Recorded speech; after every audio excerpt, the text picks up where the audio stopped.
আমরা সবকিছু না এখন সার্জিস হাসনাত কেন্দ্রিক করে ফেলছি। হ্যাঁ, মানে আগে যেমন হচ্ছে গিয়ে সবকিছু কেন্দ্রবিন্দু হয়ে যেত শেখ হাসিনা, ওবায়দুল কাদের, শেখ আসিফ, মানে শেখ ওয়ালি আসিফ ইনান, তারপর হচ্ছে সাদ্দাম হোসেন, এরকম কেন্দ্রবিন্দুকে আমরা হচ্ছে চক্র করে ঘুরতাম। ঠিক আছে, এখন না চক্রটা হয়ে গেছে এরকম যে সবকিছু কেন্দ্রবিন্দু হচ্ছে গিয়ে এখন কারা, হাসনাত, সার্জিস, এরা তো ছাত্র ভাই, যেখানে যাচ্ছে সেখানে বলতেছে না আমার কাছে এটা কিছু না, আপনি একটা কাজ করেন, সমন্বয়কদেরকে ফোন দিয়ে আমাকে বলাই দেন। আরে অবাক করা বিষয়, তুমি ট্রিটমেন্ট দেওয়ার তুমি ডাক্তার, সেই জন্য হচ্ছে কি হাসনাত সার্জিসকে ফোন দিতে হবে?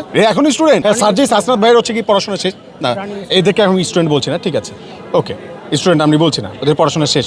আপনারা যদি এই যুক্তি দেন আপনি, ঠিক আছে মানলাম, কিন্তু এরা তো আন্দোলনে হচ্ছে নেতৃত্ব দিয়েছে, এদেরও তো একটা লাইফ আছে, এদেরও তো জীবন আছে। 30 কোটি সমস্যার সমাধান কি হচ্ছে কি এখন হাসনাত আর সার্জিস করবে?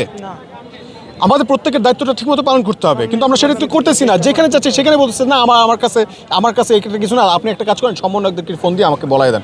আরে অবাক করা বিষয়, তুমি ট্রিটমেন্ট দেওয়ার তুমি ডাক্তার, সেই জন্য হচ্ছে কি হাসনাত সার্জিসকে ফোন দিতে হবে?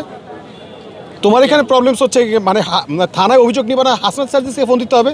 দায়বদ্ধতা কেউ নিতেছে না, কেউ দায়িত্ব নিতে চাচ্ছে না। কি একটা অবস্থা, দেশের ম্যাসাকার একটা অবস্থা। তো যদি হাসনাত সার্জিস এখন, তারা তো আমার বড় ভাই, তাদেরকে আমি চিনি, দে আর অনেস্ট, এটা I can feel them, they are honest.